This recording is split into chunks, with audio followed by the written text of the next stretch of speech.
Thank you all so much for joining us today. My name is Joshua Yaffe. I'm a senior fellow here at the Center for the National Interest. Our topic is Iraq since the elections.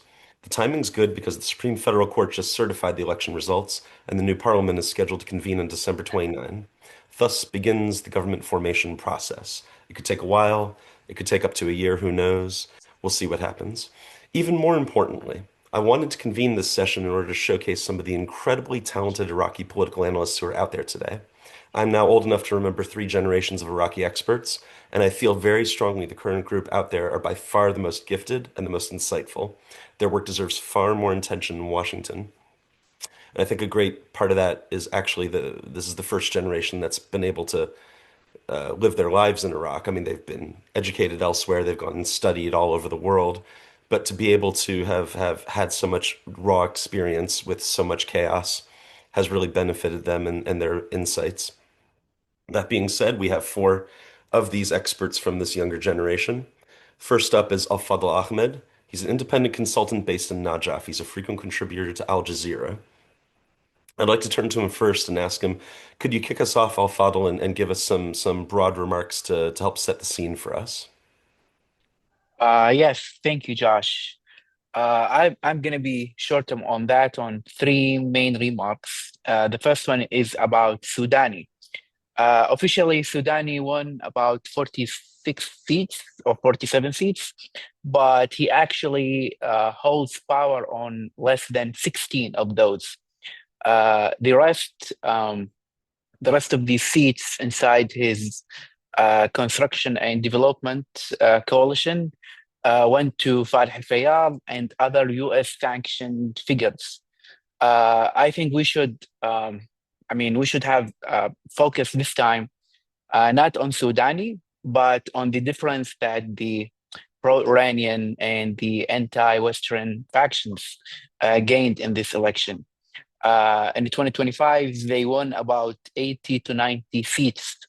It is totally different than what happened in 2021 because it was about 17 seats combined.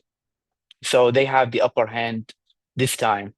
Regarding Sudani's second term, it is still possible, but unlikely. The federal court also ruled on 17 November to strip out his executive powers, limiting him to a caretaker government. I think this will effectively end his second term momentum.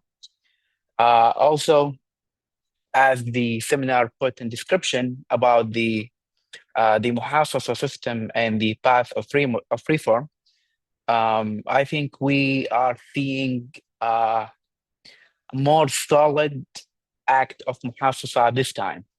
Sudani was forced to return the coordination framework to seek for a second term.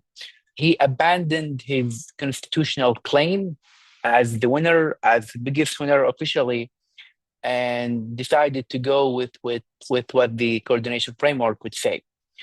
This further supports muhassassa and would affect deeply on any path of reform. I'm guessing, or I mean, saying that the next prime minister, regardless of the name, and because he will be chosen by the coordination framework rather than the parliament itself, he would tend to become more of an employee of the framework. He will be less interested in gaining votes in the next 2029 elections and more intensified to, make the minds of the framework leaders. Many of them are, factions. On the last remark regarding Iraq's relationship to the world, also going back to the fact that the factions won over from 80 to 90 seats, it will definitely affect our relationship with the United States. Previously, the United States kind of ghosted faction-related officials. For example, the Minister of Higher Education, Naim al-Aboudi, who belongs to Asaba al-Haq. So basically, they have no meetings with him or any other faction-related figures. But the difference this time, and after they got like third of the parliament, they will hold more portfolios within the government, more important portfolios within the government. So it's up to the United States to see uh, what will they do, but they will have mm, a spectrum of choices, starting with having the traditional choices of sanctioning individuals and parties, or to risk into more institutional sanctions. For example, targeting SOMO or the Federal Reserve access that goes monthly to Iraq. That's up to the United States. This time, what is different is the Iranian RAL. Iranians are, having these severe attacks by the United States and Israel. That's definitely affects their ability to hold their allies in Iraq. But to whether extended or not, that's also to be seen.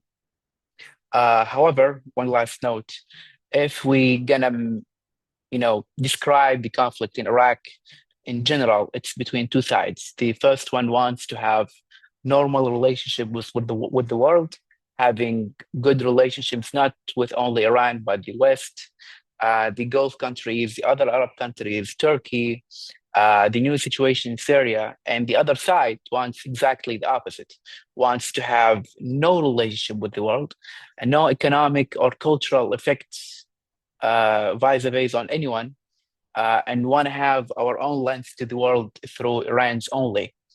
Uh, this time, after 2025 elections, the second team would have much more of a saying in the next chapter of Iraq. And yeah. Okay. Thank you so much, Al-Fadl. Before we open up to a big discussion, I want to turn to Kamran Palani. Kamran is at the London School of Economics. He's a lecturer at Saladin University in Erbil. Kamran, what are your thoughts on the current state of play? First of all, thank you so much for bringing all of us together for the introduction, the kind words. I would like to offer four brief comments or observations that I hope will address the main questions while opening avenues for discussion. First, I want to say in a region where democracy remains rare, it's always nice, encouraging to see elections conducted peacefully. And Iraq's November elections last month were the most peaceful since 2003 and with no violence, and that is undeniably positive. However, I would at the same time argue that this calm stems less from democratic consolidation or rule of law than from a more pragmatic reality. The groups who were capable of destabilizing the process, as they did in previous elections, were happy, satisfied this time with both the results and the entire process. And my second point is that this election, as my colleague said, this election will reinforce Iraq's traditional Shia Sunni Kurdish framework, a power sharing framework. However, as we are seeing on the ground these days, much of the political competition now takes place within these communities rather than between them. So that is also key to look at. While this approach, inclusion power sharing, excels at ensuring inclusion, especially something very rare in the Middle East, including in the current Syria, this kind of government formation creates a fundamental accountability issue and problem. In a government where power is so fragmented, disaggregated, and diffused, no one accepts accountability and responsibility. Each group believes others are accountable, but not themselves. So these two very generic observations lead to my third point.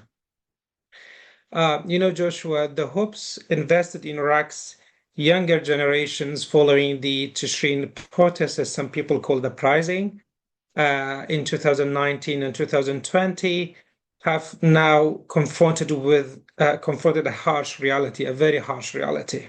translating demands for change or reform into political institutions capable of working within the system has proven extraordinarily difficult, perhaps impossible. So the new voices and movements, political groups emerged after 2019 that emerged essentially to challenge the status quo. The political traditional parties have been systematically weakened or co-opted. I believe these, finally, and that's my fourth observation. I believe the two themes will dominate Iraqi public discourse going forward. First, Iraq faces new financial, fiscal problems and constraints. The era, and this is a very important point in my view, the era of unlimited government spending is over. There is growing consensus among Iraqis, elites, and ordinary people that public expenses must be reduced, but yet this collides with two other realities: the entrenched interests of political powers and Iraq's growing population with its increasing demands for public sector employment, jobs, and services. The second theme, in my view, which will dominate the discussions in the next few years, it's climate change and the continuation, persistent water shortages continue to affect tens of thousands of people. The critical question, which I will stop from here, is that whether the next government or the current government, which is now being negotiated, which represented, in my view, continuity with recent governments' administrations, can effectively address these emerging challenges. To be honest, I don't believe we are. The political structures and incentives that produce this government, the current government, and the new one are fundamentally, in my view, misaligned with the scale and urgency of what Iraq now faces and what will face in the near future. And I will stop from here. Thank you so much, Kamran. Look, I totally agree with you, and I love what you've written recently on the muhassassa system because all these people that have written about the Tashreen movement in the last few weeks and how it failed in these elections, okay, that's great for Western consumption, but what you've written, Kamran, is that the Iraqi public themselves, as much as they want change in theory, they're not necessarily prepared yet for radical change or for a complete overhaul of the system. And most Iraqis don't even fully understand what that is. And most Iraqis have different opinions on what that should be. So to talk about the failure of the Tishreen movement, is that really a surprise to anyone, right? So I love what you say about that. I want to turn to Hamza Haddad for a response to all of this and get his thoughts. Hamza Haddad is an adjunct fellow at the Center for New American Security. He was previously affiliated with ECFR and with the Konrad Adenauer Stiftung. And especially, I'd love it if you could address this idea, Hamza, of where is the rainy day planning? It wasn't just Mohammed al-Sudani who relied upon the rentier system and failed to make any substantive change to the structure of the economy. His predecessors had the same problem. We were faced with a situation back in 2020 where the Iraqi government might not be able to pay salaries month for month, and now people are worried that the same thing might come back again. What's the next government going to look like in terms of its long-term planning? Thank you, Joshua. Great points. Um, the sad reality is there is no long-term planning for Iraq's economic future, nor is there any short-term planning for the next rainy day. We've seen them very recently. 2014, we had an economic crisis simultaneously with fighting a war. It took a lot of difficult decisions to be able to cut back on public sector hiring, to cut public sector bonuses, salaries, and Iraq managed to win that war and come out of that situation. And what did the wartime prime minister get rewarded with? A poor performance in the 2018 elections because the the general public didn't really care about winning a war. They cared about their public salaries and their hiring, and that's just the sad reality no one wanted to face.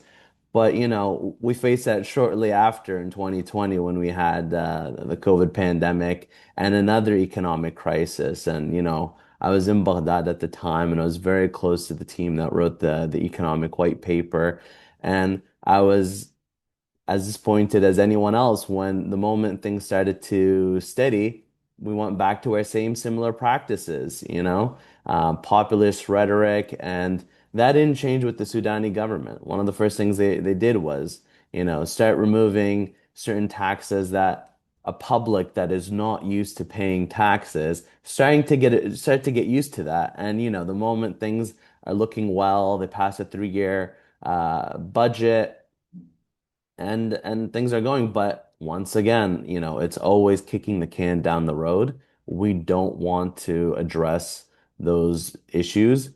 And a sad part of it is people don't want to address it. It's not so much, we need this change, but we can look at the last few times we had economic challenges, and those solutions, they weren't popular. And that's because, when if you go and you get diagnosed with cancer, the it's not good news, nor is the process to be treated any better. But you have to go through that treatment, and the Iraqi public is just not ready to take that on.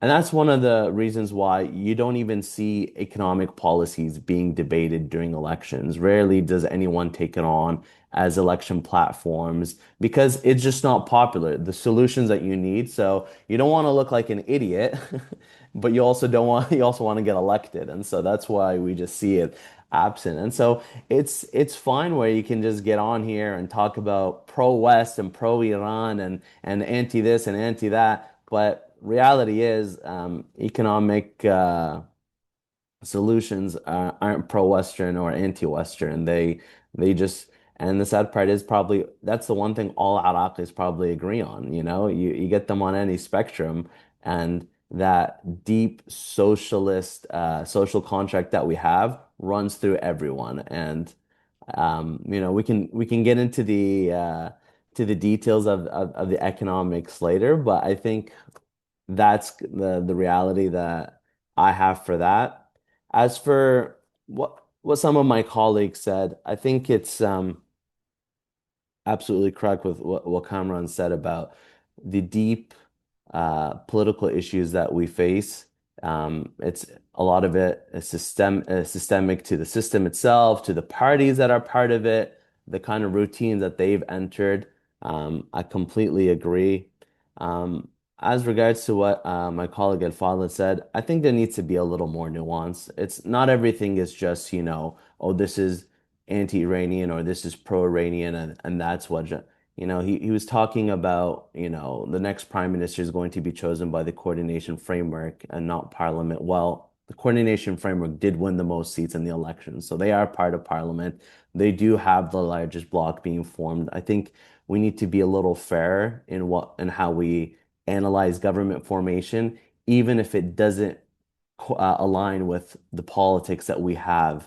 And we need to look at that as Iraqis. Why did certain parties that we might be politically aligned with do so poorly? And I'm mostly looking at the Tashrim-based parties. Um, and it goes back to the economic policies I kind of was talking about. The solutions and the changes that Iraq needs isn't necessarily what we want to take on at this moment. Thank you. Okay, the last of our participants I want to turn to Shivan Fazl. Shivan has completed his PhD at Boston University. He's completing it now at Boston University, and he was previously affiliated with Cyprian, Stockholm, and USIP. Shivan, the Sunnis will figure out what to do with Halbusi, fine. And eventually, the Shia Coordinating Framework will have to come to a resolution as to who they're going to support, and Nuri Maliki is going to have to compromise in some way, shape, or form, fine. But we're in a really difficult situation with the Kurds right now that we've never been in before. It's normal to see the KDP and the PUK use the government formation process as a way to resolve their own internal disputes. Okay, there are positions that they can play with in Baghdad that will allow them to have an outlet for the weaker party up in Erbil, up in the KRG. We've seen plenty of times in the past where the national parties in Baghdad take advantage of that split between the KDP and the PUK to try and build their own coalitions in Baghdad to get what they want out of the government formation process. But we've never been in a position where the Kurds themselves still do not have their own government in the KRG for a year now and seem to not be able to agree on anything. What's that going to mean for the presidency? What's that going to mean for delaying the full process of government formation? Could you comment a bit on the Kurdish situation, Shivan? Thank you, Joshua. And again, thank you for bringing us all together. You started a very good point. I think the business as usual approach from Kurdistan region in the first 2 decades or almost first 2 decades after 2003 was that KDP and PUK have a power sharing arrangement that they called it strategic, and based on that they could actually basically share and divide power, and that meant basically the key positions that are allotted or informally reserved for the Kurds will be basically divided between the two parties. But we have seen over the last 5 and so many years that this arrangement between the two of them are actually withering, and the two parties are increasingly basically at loggerheads or actually don't agree on much. And that is particularly can be also connected to the broader political machinations of Iraqi politics as well, where you have a certain force that wants a more of a basically breaking from the tradition of a kind of muhassassa or power sharing, either at Iraqi federal level or at the regional level, basically want to move away from this kind of bringing everybody in based on basically a sharing of the spoils system to more of like, let us actually respect or basically adhere to the outcomes of elections, which is what basically a lot of theorists of power sharing have seen it as a device for like a short-term solution rather than a long-term kind of instrument. But we've seen, of course, in the Kurdistan region that as KDP has been on ascendance over the kind of the recent elections, both at Iraqi level and also the Kurdistan regions level, PUK is resisting this shift to a more of like you could say a majoritarian democracy, or more like basically with adherence to the outcome of elections that can be seen as a base of dividing or sharing power. And that is because of partly because PUK sees itself as a historical power, and of course they are the legacy of the civil war still looms large, and also we have territorial divisions in the Kurdistan region, irrespective of the outcome of elections that we have both in Iraq or in the Kurdistan region, that PUK has been trying to kind of force its rival to respect and uphold the old arrangement, as we also seen in Iraq in recent elections, for example, in 2021, and then again now with Prime Minister al-Sudani, they want to use basically the outcome of elections or their performance at the ballot boxes as a way to kind of drive the government formation process. But we see, of course, attempts from the establishment or existing political parties to kind of push back and want the old arrangement to still prevail. And we've seen, as you rightly mentioned, in 2021, the government formation process was partly delayed because of the basically lack of consensus between the KDP and PUK, and it dragged it for almost a year. And it was as a result of this kind of forces of basically a majoritarian democracy, or like the old consensus arrangement, that we've seen KDP and al-Sadr and Sunni Taqaddum party aligned to form a majority, what they called the national government in 2021, but it failed, and then we went back to the old arrangement of muhassassa or allotment. And we see the same in this past year, that PUK has been dragging its feet and wants to connect the government formation both at the Kurdistan region, also at the national level together. Why? Because they don't want to lose their prized asset, what they see as the presidency of Iraq, again, informally reserved for the Kurds, to be taken away from them, from the more kind of ascending KDP, which has already tried both in 2018 and also 2021, but lost it on 2 times. And this time around, again, what we've been noticing and following, there seems to be a less of a concession from both sides on forming the government in the Kurdistan region, because that means that that if they disconnect that process from that of Iraq, KDP, PUK is not sure that it is cooperation in the Kurdistan region will be reciprocated with cooperation at the federal level, and i.e. being awarded the federal prize position of the presidency of Iraq. But in closing, I would like also to mention that part of that, as I think my fellow panelists also alluded to, it's a democracy crisis, basically. We've seen that elections are kind of, if we stick to that old arrangement in the long run, we see that elections will be seen as an instrument of basically spoiled system that the muhassassa system has become. And of course, as it was also alluded to, the lack of vision or unpopularity of discussing any policy or particularly economic vision for the future, and there will be no room for accountability. And we've seen also that over time, voters in Iraq become disenfranchised with a system that, first and foremost, it doesn't deliver, and second, the outcome of elections are not respected and not upheld. Why? Because everybody is brought to the government as a business as usual approach and a spoil-based system. Okay, guys, I want to open up to the group and I want you guys to have a free discussion. But I want to kick it off with a question. Maybe al-Fadl will be the best person to get us started on this question. I want to understand the Shia Coordinating Framework. It's hard to know what goes on. There's a lot of divisions. There's a lot of personalities. They have a lot of their own interests separate from each other within the group. But I want to understand it in terms of a longer trend.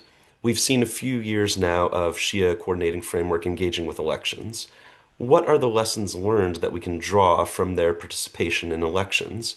You've got examples like the 2023 provincial elections, where you had certain parts of the Shia Coordinating Framework working against other parts of the coordinating framework, depending on which province you're talking about. Other provinces where they're working together, but some places where they're trying to undermine each other. You've got these elections where there were rumors of the Shia Coordinating Framework trying to support different Sunni candidates to try and marginalize Halbusi and keep Halbusi out of any sort of victory from here. What do we learn from the Shia Coordinating Framework's successes and failures in engaging in politics? Al-Fadl, do you want to start us on that? Yeah, I would love to. Thanks, Josh. First of all, we must put in mind that the Shia Coordination Framework, the majority of the Shia coordination leaders are not elected, and they don't have official posts in the government. They are sheikh, tribal leaders, militia leaders, and they dictate the true politics of Iraq. Even though Iraq post-2003 was a power-sharing system between Sunnis, Kurds, and Shias, in 2025, the major and the most important decisions regarding the country's policies are all made by Shias. When it comes to defense, when it comes to foreign affairs, for example, we have a foreign affairs minister who is Kurdish. But again, did he dictate the relationship with Syria, for example? No, there are other Shia individuals who are outside the government most of the time who make these calls. The Shia Coordination Framework have this unifying theme that they are gathered, so there is no political majority that can hold the minority responsible. They don't want to repeat what Muqtada al-Sadr called for in 2021, that, hey, I want to form the government, I want to take the full responsibility, and I want to end not my impunity, but your impunity. They want to have the impunity available for everyone. And that's the main theme of the Shia Coordination Framework. That's what makes them successful when it comes to elections, when it comes to practicalities. They are good at silencing people. They are good at winning seats, but they are not good at governance. They cannot provide solutions. to Iraq's major issues, as my peer panel said, the economy and the climate change. Basically, you cannot have a functioning government without a specific power that holds responsibilities for everything. If you're going to have everyone puts everything in and you have a diffuse responsibility, practically nothing on the ground will happen. We've seen that in 2006, we've seen that in 2010, we've seen that in 2014, and so on till the last government that was formed in 2022. And I don't see any reason to believe that there will be a difference in 2025 and what comes later.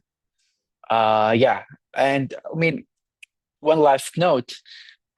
We cannot really blame those forces who are outside the coordination framework and saying like, oh, they failed and that's it. It's not about them or the coordination framework. It's about the system. The coordination framework puts and supports this muhassassa. We've seen in the 2021 elections, about 10% of the parliament was formed by reform-minded MPs, by movements like Imtidad, Tishrin protest representatives. Even with the Kurdish political landscape, we've seen the new generation got 9 seats, if I'm not mistaken. But all of those, in addition to the Sadrists who won 73 seats, they did nothing. And this puts us into one last idea that the system is technically closed on reform because of muhassassa and because of the policies of the coordination framework.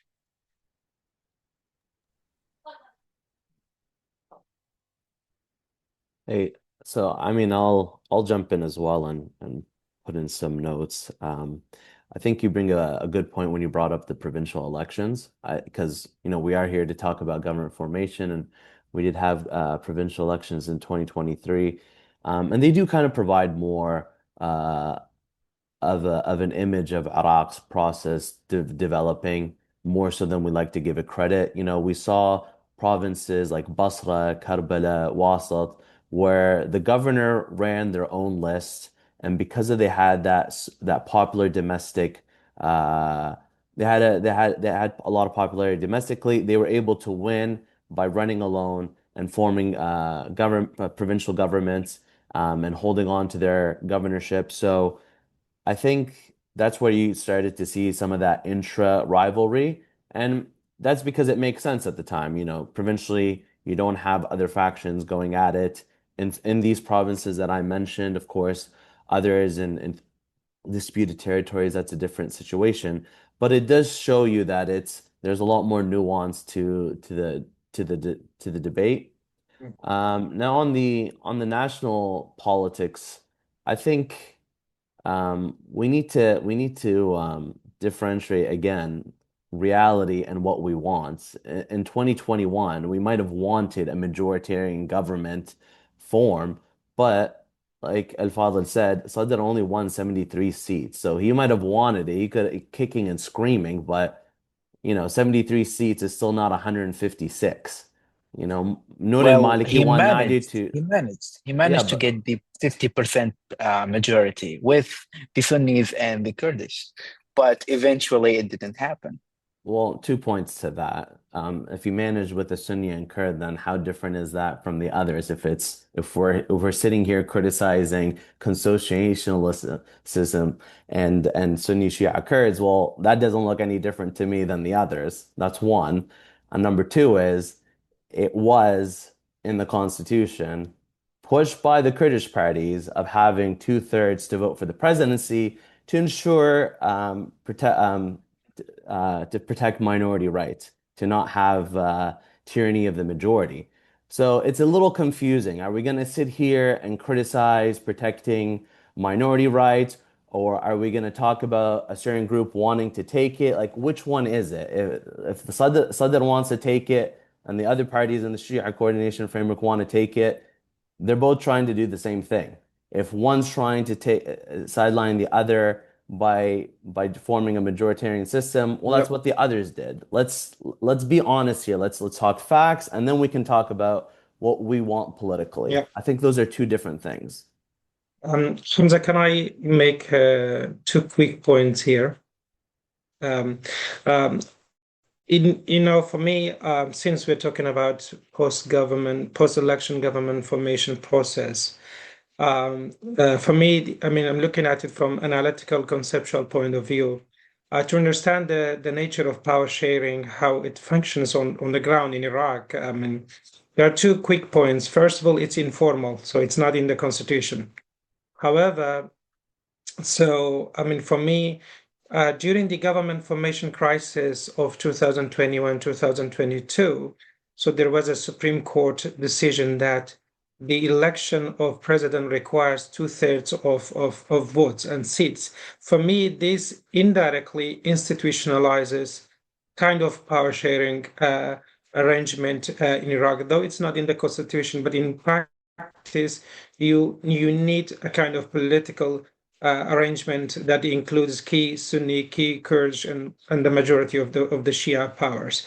So this will stay with Iraq for many more years. And if that, in my view, if that stays, which will, then we need to think about how it should function for the interests of the majority of the people. That's one point. The second is we have, as Shivan and as also said, we have two levels of power sharing in Iraq. One is we call national between the three traditional communities, and then you have got another level, another layer is the power sharing arrangement between and within the communities. For example, among the Kurds, you have got KDP and PUK power sharing. In my view, in my recent academic paper, and I try to argue that what really matters the most is the intra-community power sharing agreement and how this impacts the overall functionality of the traditional national power sharing agreement. The reason why muhassassa failed in 2021 because the intra-communal power sharing collapsed among the Kurds, among the Shias. I think this time we will be facing some challenges, but not as complicated as last time in terms of challenges to the system. Here, I want to make one recommendation to the Kurdish leadership, actually. Hamza, you're right. I mean, it was the Kurds who were pushing for having kind of guarantees in the constitution, in the new political process that prevents the rule of one single group. In my view, in my observation, over the past years, the Kurdish parties really have challenged the muhassassa more than any others, have disputed muhassassa system in Iraq more than others. In fact, the Kurds are beneficiaries of the power sharing system in Iraq. In my recommendation to the Kurdish leadership, actually, they should unite and then protect the power sharing system in the country because they are actually on the ground, they are the key beneficiaries of the power sharing system. In 2021, when KDP allied with Sadr and Halbusi in challenging the traditional government formation, it was nice on paper, but collapsed, but also damaged the Kurdish interests. We have the reactions of the Shi'a Coordination Framework influencing the Supreme Court, all of the issues that later emerged. I think this time I see Kurds are again not prepared, not united. They will be the ones that challenge the traditional government formation process in Baghdad, and they are in fact the beneficiaries. Why they should do that? But unfortunately, I think they are making the same mistakes of the last government formation. Yeah, this is a very rich discussion. Maybe I can I can pick up some points from what my fellow panelists say. Probably the first one that I would like to take on is there was obviously an assumption in the constitutional making process that basically the Shias, the Kurds, and the Sunnis will be able to find some consensus, because why would they not? They are all Kurds, they are all Shias, they are all Sunnis. They better actually find some consensus and agree on something. For example, for the Sunnis to put forth a candidate for the speakership of parliament, for the Shias, the same kind of vein, to put forth one candidate and unite behind for the premiership. And the same thing went for the Kurds. But of course, this assumption was probably true for a very short while after 2005, but we have seen it actually lost steam in the long run. And probably the other point that I also kind of want to deduct from what was said is also like some of these interventions at critical junctures. What, for example, Cameron said about the two-thirds, for example. But we also missed one very important intervention in the second election in 2000, was it 9 or 10, when, for example, how to interpret the largest coalition. Was it actually the largest coalition that has just won the plurality of the votes from the election, or actually it is the largest coalition that was formed as a result of joking? And I think that was probably a very bad precedent if we speak of basically traditions of kind of democratic maturity or democracy taking root in Iraq, because it kind of left not so much. I mean, of course, I'm not going to be all a kind of a zero sum, making a zero sum point, but it kind of left little to what elections could mean in terms of like campaigning, in terms of policy, in terms of kind of trade-offs and compromise, because demographics will have it. Obviously, the Shias are still the largest bloc in the country, and followed by Sunnis and the Kurds. So the fact that Iraq's constitution is liberal, and I'm aware that we're taking it too much to consociationalism and power sharing, that it wasn't codified in the constitution. It left room for cross-sectarian negotiations and kind of joking and, of course, compromise to respect whatever outcomes emerge from the election. But these interventions that the largest bloc actually should be the one not from just winning the plurality of the votes in the election, but actually as a result of joking, and that basically kind of left little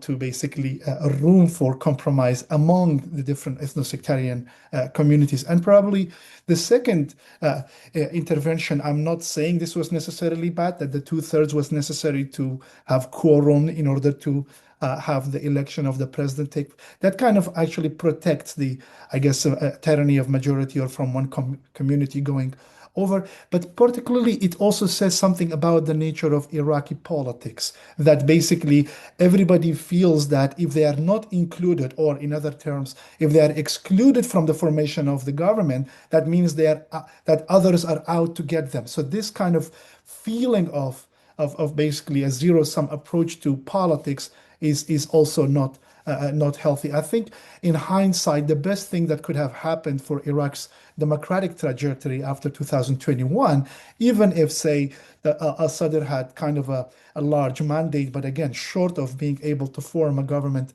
that of national majority that it wanted, is probably to agree on a kind of transitional government for 1 or 2 years, and agree on, I guess, for example, 5 main crucial reform packages that basically would tie and have all the blocs that were included, that will come in to participate in the government, to basically commit to, which is basically some of the reform packages that Hamza alluded to, such as we see in the white paper, which were obviously the right kind of diagnosis and prescriptions for Iraq's long-term economic and fiscal stability, and even developmental priorities of the largely youthful and steadily growing population. But as a result of the way the government formation was approached, and that everybody who was basically kind of felt excluded, that others are out to get them, it made the politics are more antagonistic and more negative partisan rancor, if I would put it this way. And I think in the long run, it damaged that kind of sense of, or feeling, or the need for cooperation that is basically at the heart of power sharing, both at the local level in the Kurdistan region or other parts of the country in the provincial level, but also at the national level, where nobody kind of is willing to compromise or to kind of cooperate without ensuring or without any feeling of guarantee that it will be reciprocated by their contenders. Okay, look, that's a really important point. Okay, and Hamza is right. Hamza is perfectly accurate that there are concerns about minority survival, minority rights that are enshrined in all of this that we all have to care about, and they're all important. And yet everybody else points to the fact that you cannot have this blocking minority system where a group or a group of parties or a group of individuals within those parties can block the rest of the system from performing its duties. There's a deep unfairness about it, and it doesn't just go back to Muqtada Sadr the last time around. It goes all the way back to Ayad Alawi in 2006. Okay, and it just the problem is more acute when you look at Muqtada al-Sadr because the blocking minority or the blocking majority, however you want to look at it, is within the Shia coalition, and you can have someone like Muqtada al-Sadr come out of that coalition and still face that hurdle and not be able to overcome it, so that it becomes apparent that the injustice and the unfairness is inherent in the system itself and cannot be undone. And that brings us then to Muqtada al-Sadr today, because clearly he doesn't have a solution for how to overcome these issues. He didn't have it last time. He tried his best. He could not move beyond the system as it is. And you can see the confusion then as to where to go from here. What do you do next? If you cannot change the system and you cannot reform the system in any significant way, and yet the system cannot produce any results other than what it does, a compromise candidate who doesn't have a mandate, who isn't able to reform the system, and doesn't have the ability to make big grand policy gestures, right? Can only fiddle on the margins with like marginal elements of what policy might be or could be, right? If that's all that the system is relegated to, then where do you go from here? So then I'm going to open it up then. What are Muqtada al-Sadr's options? Honestly, I don't want to answer to this question. I will leave it to others, but I think I want to make a related point here is that I think in Baghdad, among the Shia Coordination Framework and others, I think there is a consensus that the next prime minister shouldn't be too powerful. And that is, again, this is structural, this is institutional. Because if you have got a strong prime minister, and Iraq is a rich country, and such a large public sector, you can influence significant parts of the population. I think that is their key issue with Sudani. If Sudani stays with the same mandate, with the same space for the next 4 years, he will expand his network and patronage, and this is becoming a key feature of the Shia dynamics, not a strong, fully fledged, let's say, prime minister with comprehensive powers. So this is gonna be the defining feature of the next government in Iraq. But also, before answering your question about Sadr, what was really interesting in Iraq over the past few years, and that is interesting for policy and academic and scholarly work, is that it was in 2021-22, which is still relevant, which is relevant for today. It was the minorities, the Kurds, and to some extent Sunnis. Those Sunnis don't want to be labeled as minorities. They are numerically and demographically. They were the ones who challenged the power sharing system in Iraq. It was the majority, the core of the majority. The Shia powers were defending it, of course, for their short-term, interests. And they were the ones who were, pushing towards the two-thirds rule, etc. So it's very interesting. I'm not sure in the future if they are comfortable about their internal alliance, what will they do with it? But I mean, theoretically, it's very interesting. The challenge to the system came from the minorities, and those who were, because you don't see it in Syria, in the current discussions for Syria, this is a different topic. You don't see the majority promotes kind of power sharing inclusion practices. So that was rare in my view in the case of Iraq. So I want to stop from here. Well, Cameron, I do want to challenge you. I don't think they were challenging consociationism as much as you're saying. You know, the KDP were saying we're going to challenge it as long as we represent the Kurds alone. I think, you know, if the PUK were doing it, they would have come out and said, hold on, we're all going in at it together. So I think we need to be a little careful in how much there was challenge. Like I said, it was downsizing consociationalism. It wasn't abolishing consociationalism. But your point on Syria is a great one to bring because, you know, what vision do we have for our country here? Do we want to have the majority demographic rule entirely, like basically what they're going through in Syria? Because as a demographic majority, that is what the Shia are. You know, they can be doing that. But the fact that, you know, for over 2 decades, we've had this post-Ba'ath Iraq where there is kind of a welcoming, there is this acceptance of, you know, we're all in it together. I think that's something that needs to be applauded. You know, just because it's the Shia majority doing it doesn't mean that's a bad thing. You know, they could actually have more absolute power. They're actually choosing to go in at it. And I think that's something that needs to be applauded. How we improve that system, that's something that goes beyond identity politics because at the end of the day, all these things we're talking about, no single party in this country has won a majority. The most that's ever won is 92 seats in 2014, 91 seats in 2010, 73 in 2021, and even now it's the lowest it's ever been. It was 46 and all that tells me is that there's no political power that's been able to provide a vision to unite a lot of Iraqis to get behind. So we can come here going around in circles about the different political systems and how it doesn't work. All I'm really seeing over the past few elections is no one's been able to provide a vision with policies that galvanizes Iraqis to go out and vote. Kind of to have their Memdani moment. We haven't had someone like that to be able to bring out the electoral participation.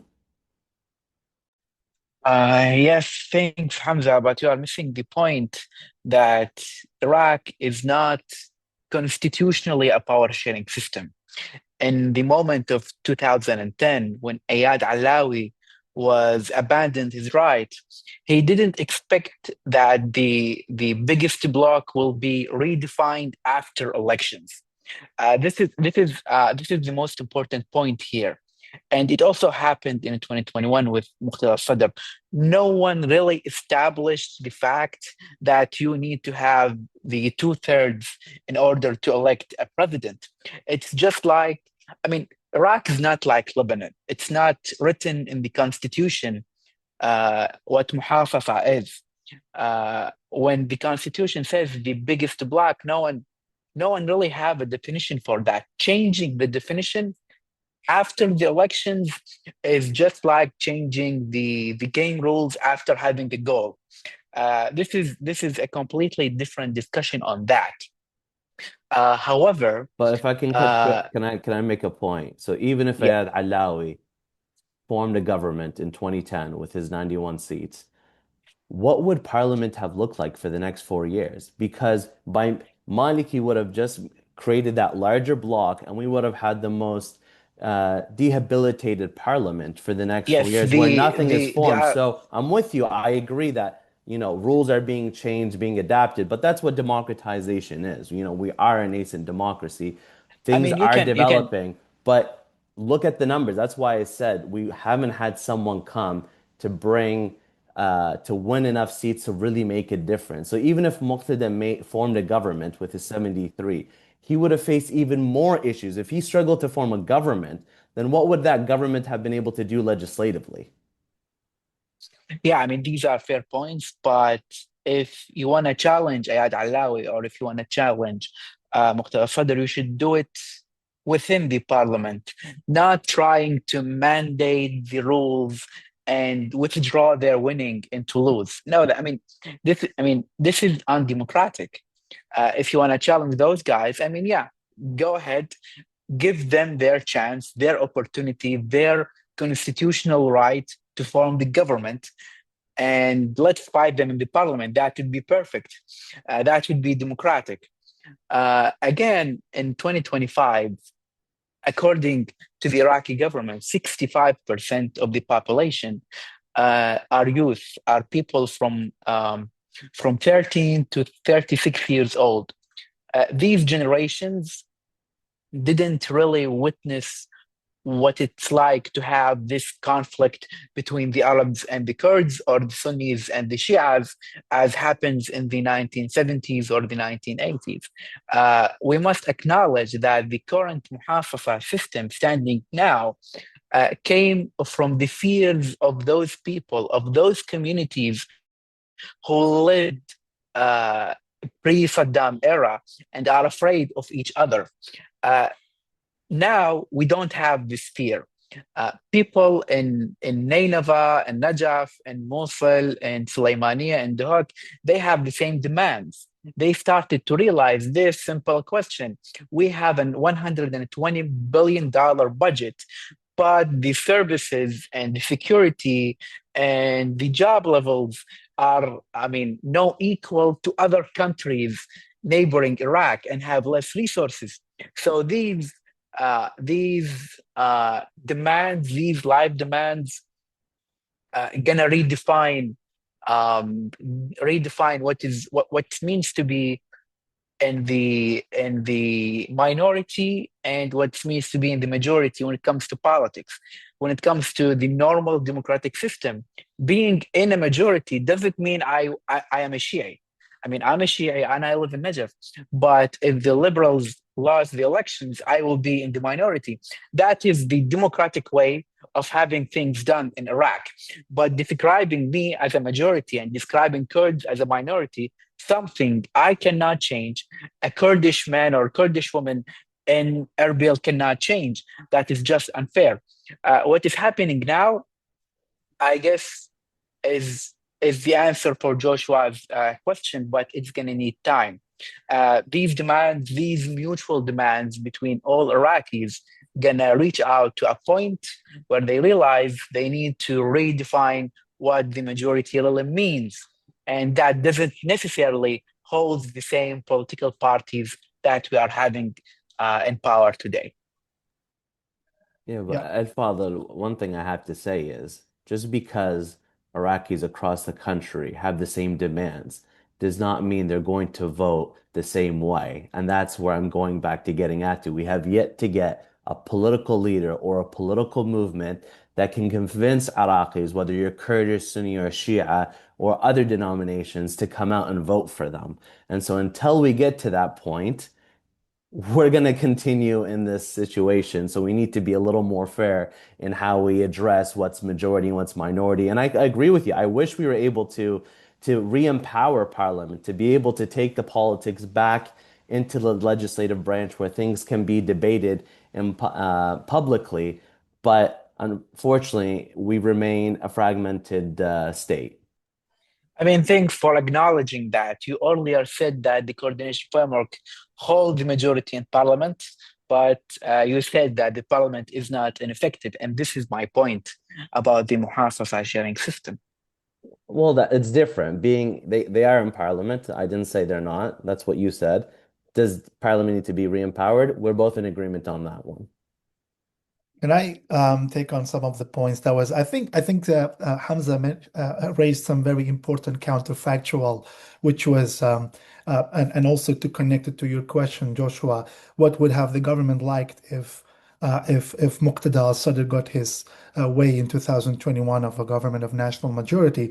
I think the answer is very clear if we look at, for example, the equivalent of that in the United States, or even this past year that France has been experiencing. It's a lame duck administration, or basically a tumultuous administration where, for example, the president doesn't have the numbers or basically the enough seats to pass any legislation. That's why I think the momentum that uh, the plurality rather than the absolute majority that and that Sadr and of course with KDP and Muqtada, Muqtada's partner, and also Taqaddum had at the time, they could have used that momentum in a different way, that the country needs a different formula. And that formula doesn't necessarily mean that we have to throw away the power sharing arrangement out of the window, but we need to all agree on a vision for, let's say, the next 4 or 5 years for the country in terms of economy, in terms of climate change, as was raised as an existential challenge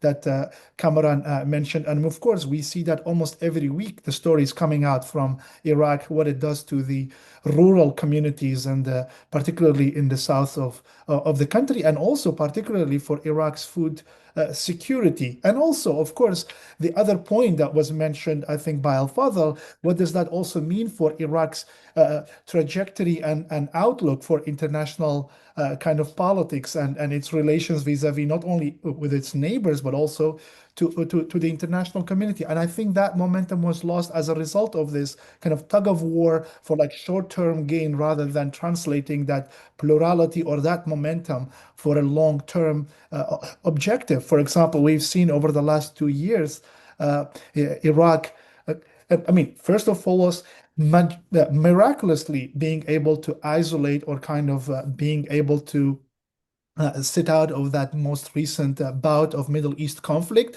Like nobody would have been able to predict that there will be a Middle East conflict that would see attacks on 5, 6 countries in the Middle East, and Iraq will be basically not among those, particularly because of the groups that are deemed to be close to Iran or Iran aligned. But we've seen the implications of that lost momentum in 2021, worse relations among the biggest component of Iraqi politics, which is among the main Shia blocs. But we've also seen the implications of that in terms of trust and cooperation or lack thereof, also among the Kurds, which is obviously another key component of Iraq's power sharing for it to work.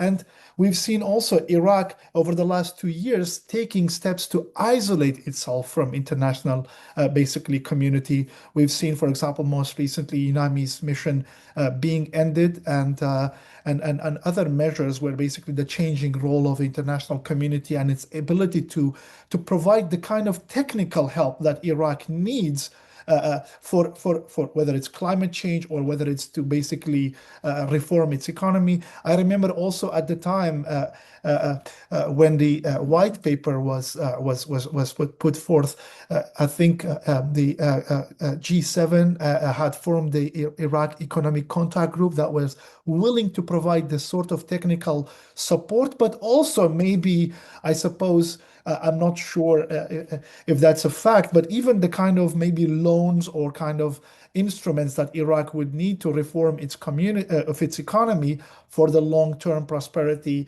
and the priority needs of its population. I think the momentum was lost, and the opportunity that al-Sadr had with his plurality from the last the last elections was lost, and the implications of that was more bad blood and lack of cooperation among the various components of Iraqi political system. If I can intervene 1 minute.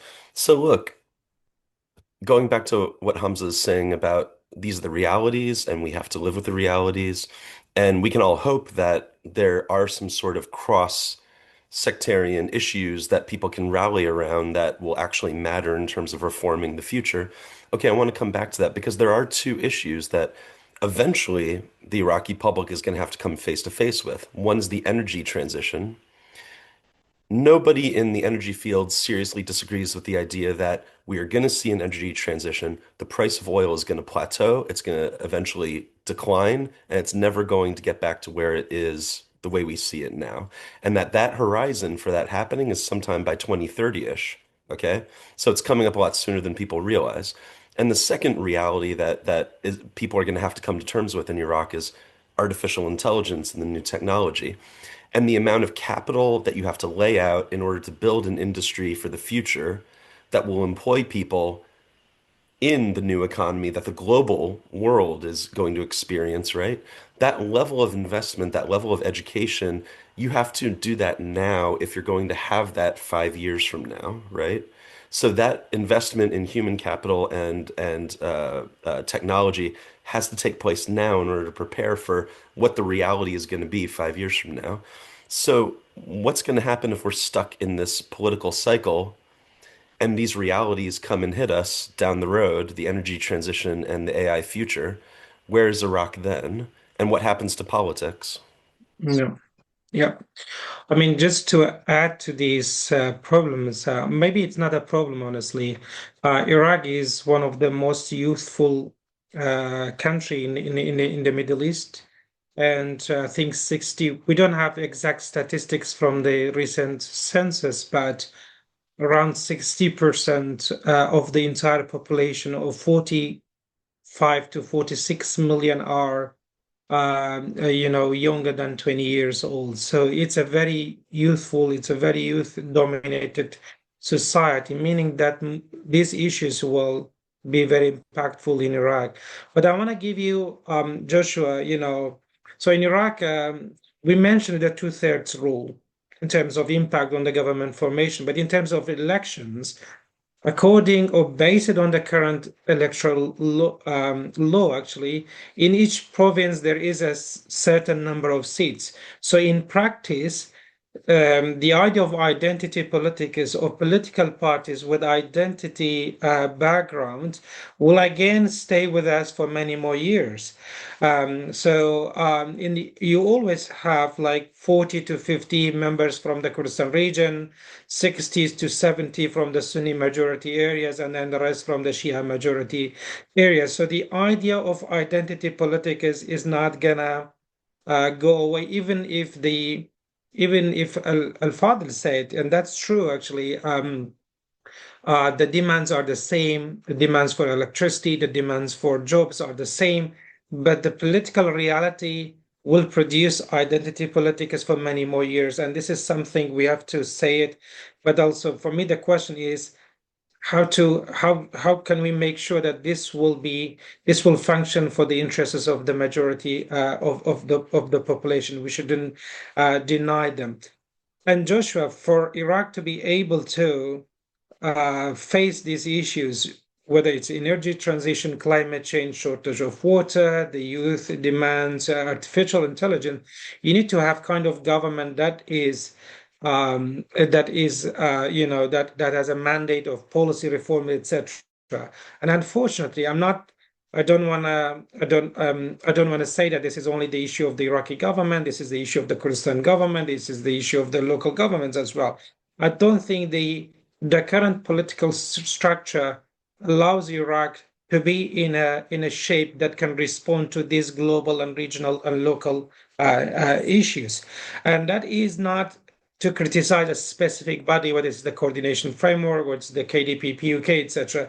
But the reality, the existing political, institutional, and legal structure will contribute to this kind of disaggregate political thinking about the current and the future of Iraq, which makes it very difficult to be in a position that can address to these local and global challenges.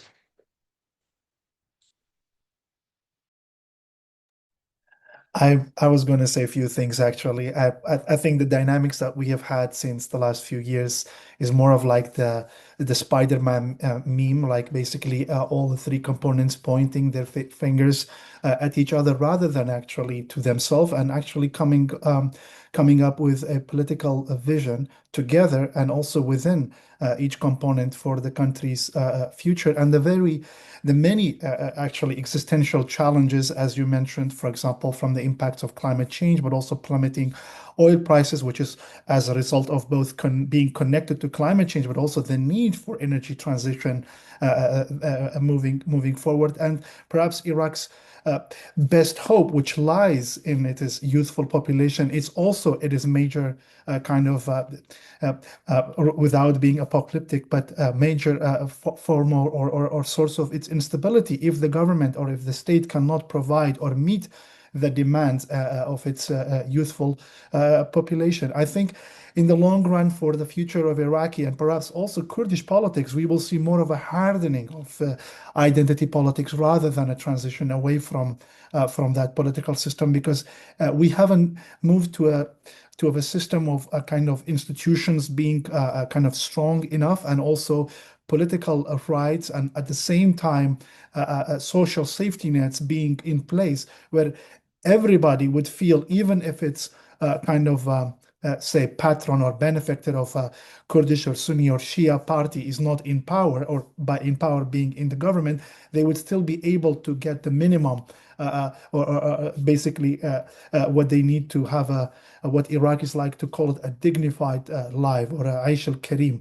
But the fact that we've seen in recent elections that more and more people are incentivized to vote for the same identity parties and blocs that would actually are seen to, who at the same time arguably failed them, at the same time are also ironically seen as the only hope for voters and constituencies in Iraq.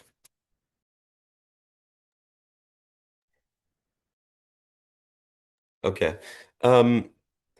We have to talk about American influence and Iranian influence. We don't have a choice. It's just required. It's what you do. If you're going to have an Iraq discussion, these things come about. It's not something I particularly enjoy because I don't really see that either America or Iraq has much influence in either America or Iran has much influence in Iraq the way it used to, either of them. I know that it's a lot of fun for commentators in Baghdad these days on TV to talk about, what the Americans are doing, what they're saying, what Mark Savaya has said here, what Tom Barrack has said there. Yeah. And I know it's an easy topic for people to pontificate about, but whether it has any actual meaning or not, especially because we see the American withdrawal taking place, and it's going through, and it's not going to stop. And by the end of 2026, those troops are going to be gone, right? And clearly Iran isn't able to mobilize these militias the way it once did. We just saw the last 2 years of war in Gaza, and Iraq sat out the fight, right? So, but we have to have this discussion anyway about what does American influence mean today, and what does Iranian influence mean today? And for me, the greatest indicator of all is Mark Savaya's latest comments. What was Qais al-Ghazali's response? His response was, I don't have to care. We don't have to go after Savaya because he's a fool, and he'll eventually go back home embarrassed, and he'll go back to selling his liquor and whatever else he does, and we don't have to worry about him. And I've never heard such a flippant, response to such strident American statements before. And it just signals to me the lack of real political interest on a real level, not in terms of what talking heads on television in Baghdad say, but in terms of real political influence. It just signals to me how weak the great powers are right now Yeah. in Iraq. I throw it out there to you guys to discuss. Yeah. Maybe Iran, so the whole narrative the current narrative in the Middle East is that Iran has been weakened, which is true. There are empirical observations in Yemen, Syria, and Lebanon. Iran has been weakened, but I think the only place which challenges this narrative is still Iraq. Iran's interested in I don't want to reduce Iraq's politics into Iran and US, rivalries either, but Iraq is the only place Iran has not yet lost a lot of powers on the ground. Its militias are still powerful on the ground.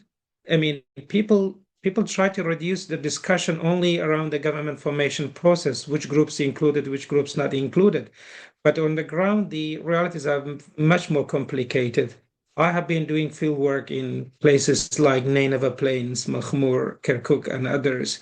So Iran-allied groups are very deeply embedded into the local security, administrative governance dynamics in these provinces, even if they are kind of sidelined in the broader government formation process at the national level. They are still very powerful on the ground in Iraq. So I think Iran would be very happy, at the same time very lucky, if they maintain their influence in Iraq for the near future, because this would make them regional power. So it was their influence in Iraq historically that made Iran such a giant in regional politics, then move it to Syria and other places.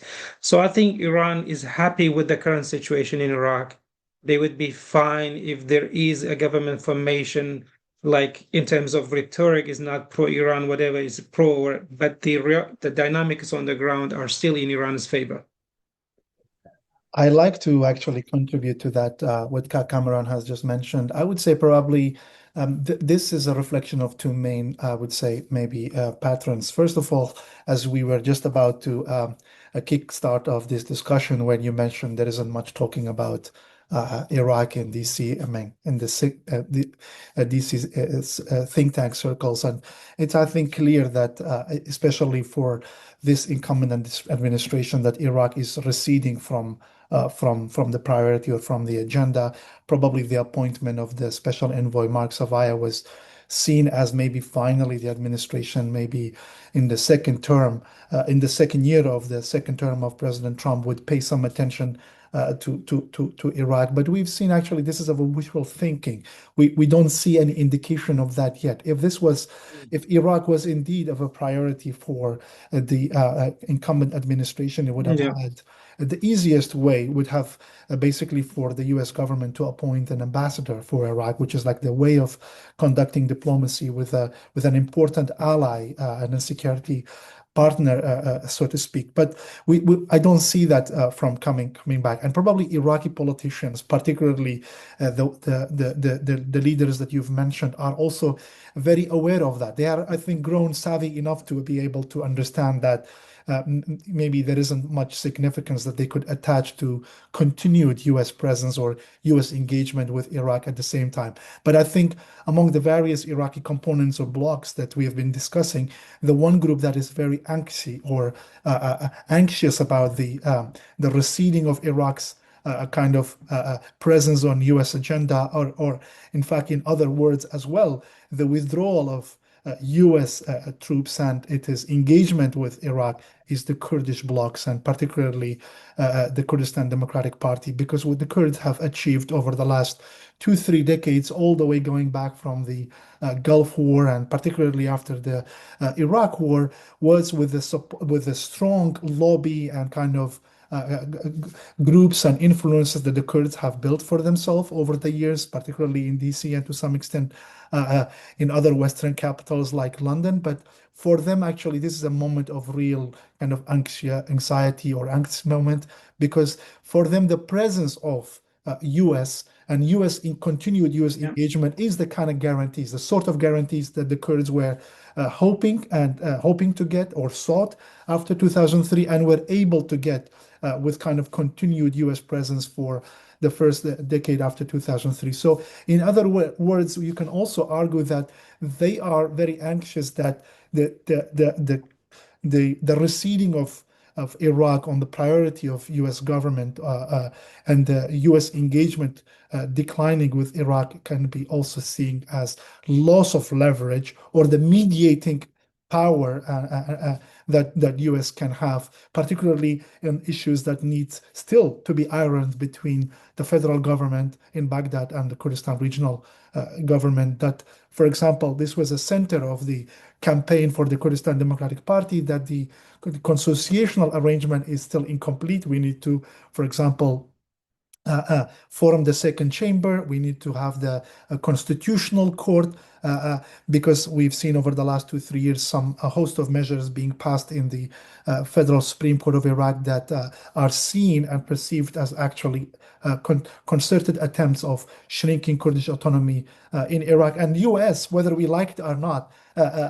is the kind of the benefactor of the new Iraqi power sharing model that has been in place with its kind of goods and bads, or kind of ups and downs over the last 20 years and so. So that's a very kind of a moment of reckoning for the Kurds. And we've seen, of course, over the last was it like this past month when the US government inaugurated what they actually say the biggest consulate that the US has probably abroad or maybe in the Middle East. So we've seen that actually this was a moment that the Kurdish leaders were trying to make the most out of it.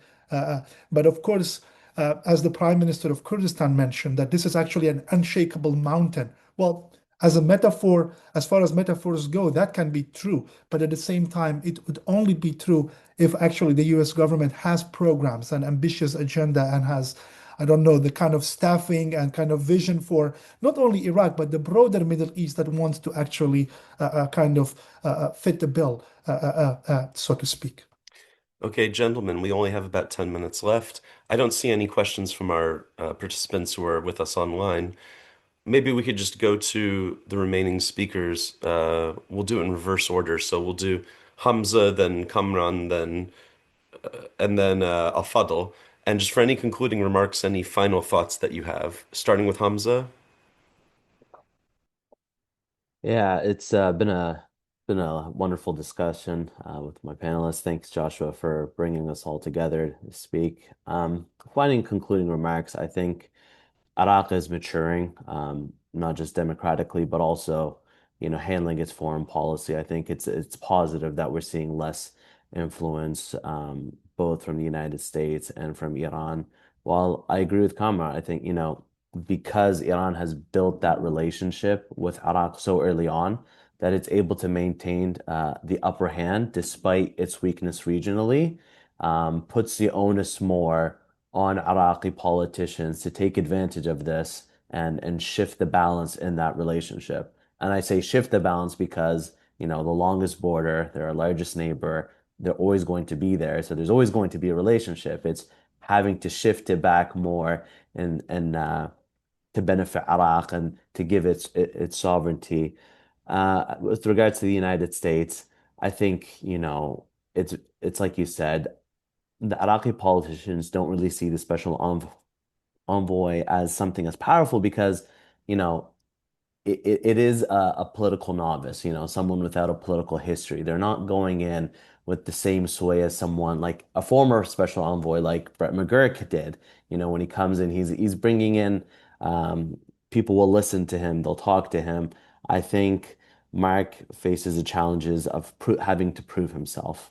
The fact that, his nomination was announced before his paperwork even went through at the State Department tells Iraqis all they need to know. You could have the best intentions, but you need to be able to prove yourself. And so, and exactly what Siobhan said with regards to the consulate being open, you could have the largest consulate, but a big part of what made the U.S. mission in Erbil so powerful was U.S. aid. That was kind of the heart of U.S. aid in the Middle East, in Iraq, was in Erbil. you know, the delay of that consulate and opening and the largest building, well, we've also got physically the largest building in Baghdad, but as one former US diplomat told me, we have more people stationed in Mexico City. So take it how it is. And so that's with regards to its foreign policy. I just see it as, I'm an optimist. I see things as the more Iraq can stand on its feet. Obviously, we are all very ambitious to see sovereignty back in the hands of Iraqis. Simultaneously, we want to see an Iraq where all components are invested, respected, without having to have, say, someone like the United States mediate between Erbil and Baghdad, where we have a federal state with institutions defining that relationship than having the United States. That's the ultimate goal for Iraqis, and I think we will get there eventually. Great. I think I want to say one thing. Not everything about power sharing, not everything about inclusion is bad as it is dominant in the literature. I think Iraq's experience, whether this is formal or informal, in bringing all of the people, all of the parties together, I think this is something in itself is positive. And then the whole task is how it should function for the interests of the population.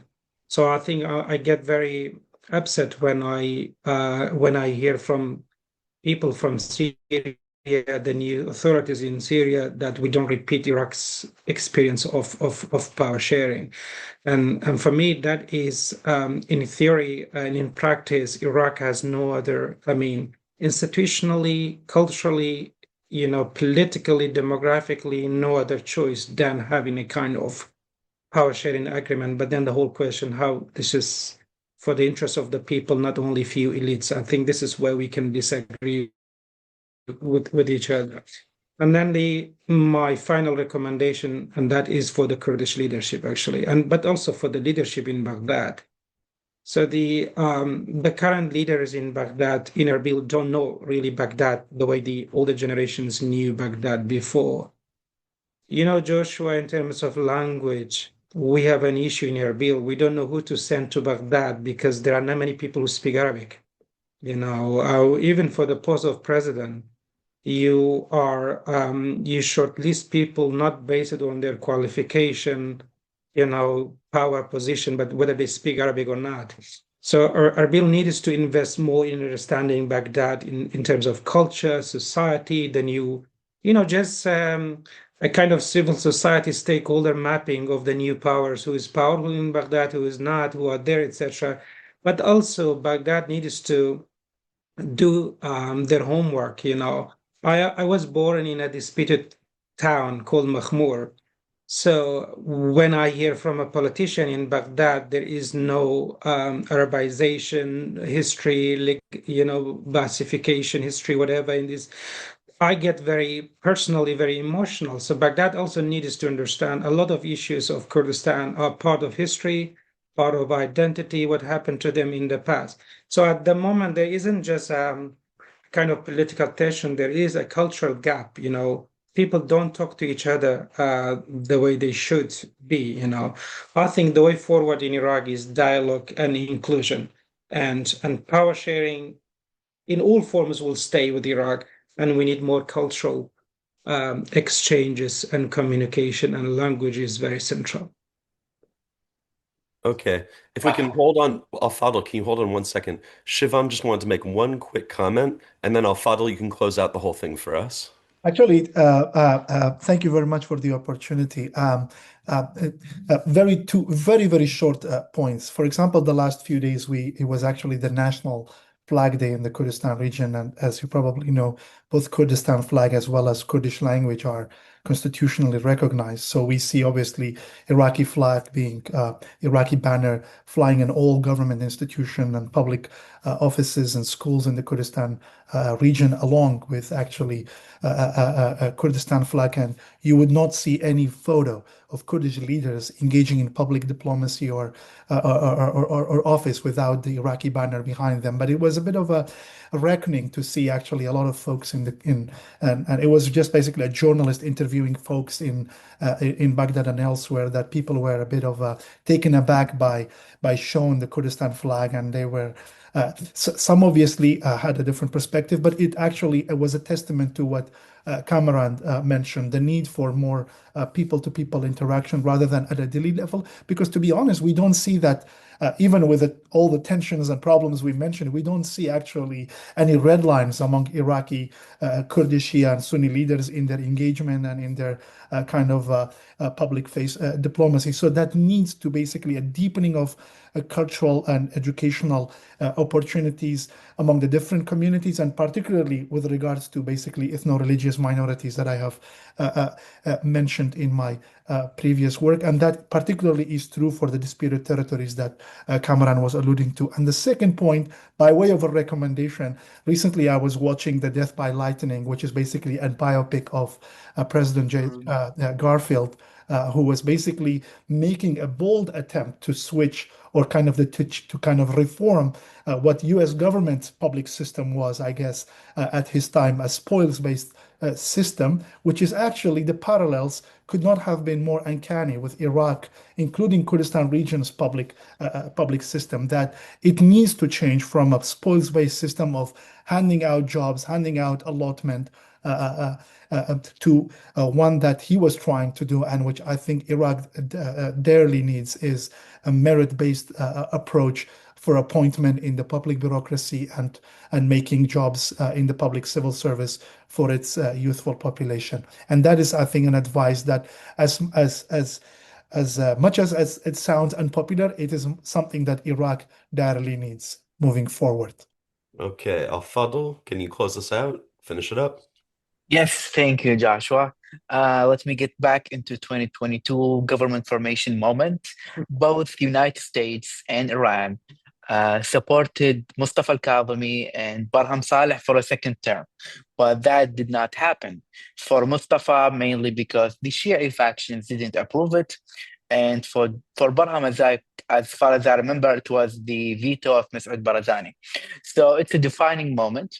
I think the internal Iraqi factors when it comes to the government formation now are much more important than either the Iranian and the US interests.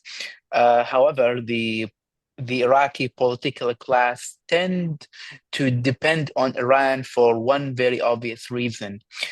In a moment like Tishreen 2019, they cannot rely on the support of the United States, but they definitely can rely on the support of the Iranian regime in facing the internal conflict that happened at the time. I think Iraqi leaders are scared of a similar moment, and this is why they tend to lean to Iran.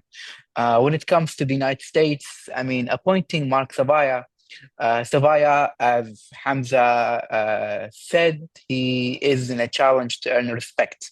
One political Shia leader told me that Savaya, for them, is a dignified political commentator, which is till now true. But again, for the United States, I think they need to depend more on the US Department of State. Those people who spend 15, 20 years working on Iraq, knowing Iraq in details, are more capable when it comes to handling the US policy on Iraq, even if it was less than before. My last recommendation is when we think about Iraq's future, it is not in the hands of Tehran or Washington. It's actually built and led from Baghdad. And people in Baghdad need to realize it. They don't really need the advice or the support of Iran and Washington. They just need to have a true accountability when it comes to their political actions. And that's it. Thanks. Okay, well, thank you all for coming, and thank everyone at home for watching and doing this to us.